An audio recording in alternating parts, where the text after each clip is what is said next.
ଶୀତ ଦିନ ଆଉ ବର୍ଷା ଦିନରେ ଅପରାଜିତା ଗଛ ବହୁତ ଭଲ ଦେଖାହୁଏ। ଭଲ ଦେଖାହୁଏ କେବଳ ନୁହଁ, ଫୁଲ ବି ବହୁତ ଆସେ।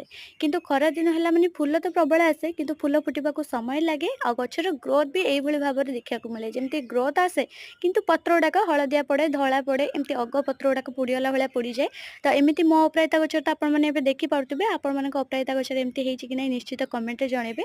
ତ ଏଇ ଯୋଉ ଅସୁବିଧାଟା ହେଇଛି ଆମ ଅପରାଜିତା ଗଛରେ, ତ କ'ଣ କରିବା ଆଉ କେମିତି କମ୍ପାଉଣ୍ଡ ବନେଇବା ଚାଲନ୍ତୁ ଜାଣିବା। कंपाउंड जो बनेबा सेटा होची गोटे लिक्विड फ्रेम रे बनेबा आ ए लिक्विड फ्रेम टा बहुत स्पीडी काम करे गोटे सप्ताह भीतर एटा रिजल्ट मिले ता सतरे हम गछर ग्रोथ भी बहुत जल्दी आसे। तो ए लिक्विड फ्रेम टा होची हम गोटे तरल खत बनै चंदी तरल खत जोटे कि हमरा जैविक खत मिसैची आ ता सतरे मिसैची फिटकारी। तो फिटकारी तो आपण माने जानिथिबे फिटकारी रो चारिटा कंपाउंड अछि जोता कि हमर माटी रो टेक्सचर को बहुत ही प्योर रखिबो आ गछ को ग्रोथ करिवारे हेल्प करिवो। माटीर टेक्सचर जिते प्योर रहिबो आम गछर चेर सेते हेल्दी हबो और चेर सेते बढ़िबो। ସେଥିପାଇଁ ଆମ ଚେର ଯଦି ବଢ଼ିବ ନା ତାହେଲେ ଗଛ ବି ବହୁତ ହି ସାରା ଡାଳ କୁଆଁ ଦେବ ଆଉ ବହୁତ ସୁନ୍ଦର ଗ୍ରୋଥ୍ ବି ଆସିବ। ତ ସେଥିପାଇଁ ପ୍ରଥମେ ଆମେ ମାଟିକୁ ପିଓର ରଖିବା, ମାଟିର ଟେକ୍ସଚରକୁ ପିଓର ରଖିବା, ତାହେଲେ ଯାଇକି ଆମ ଗଛ ବହୁତ ହି ହେଲ୍ଦି ରହିବ। ତ ଏଇଟା ବନେଇବା ପାଇଁ ବେଶୀ କଷ୍ଟ ଲାଗିବନି, ଆପଣ ବହୁତ ଇଜିଲି ଏକୁ ବନେଇ ପାରିବେ। ଗ୍ରୋଥ୍ ପ୍ରମୋଟର ନିଅନ୍ତୁ ଆଉ ତା ସାଥିରେ ଆପଣ ଫିଟକାରି 2 ଚୁଟକି ଭଳି ପାଉଡର ମିଶାଇ ଦିଅନ୍ତୁ।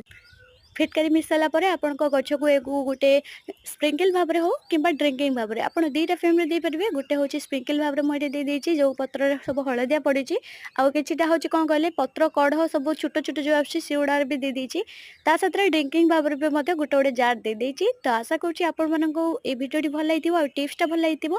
तो ये जो चारिटा कंपाउंड कौन अच्छी मुझे विषय भी कहीदे गोटे हूँ न्यूट्रिशन नाइट्रोजन फॉस्फोरस मैग्नेशियम। तो चारिटा कंपाउंड मिले तो आम गछ तो बहुत ही बढ़िया हुई ग्रोथ कर आग को आते फुल कड़ लदा हो। तो एबे खरा दिन जेहेतु फुलर धरण टी आसब कम तो से आप निश्चित भाव में कम जल्दी जल्दी कर दिंतु आपण गछ को सुस्थ रखु। आज ब्लॉग ये रखिली भल लगे लाइक करेंगे और अपराजिता गछर एमती हो निश्चित कमेंट जनइबे। पुणी देखा बहुत जल्दी आ गोटे नुआ टिप्स सहित से पर्यटन भल रुहतु। रही जय जगन्नाथ बाय बाय।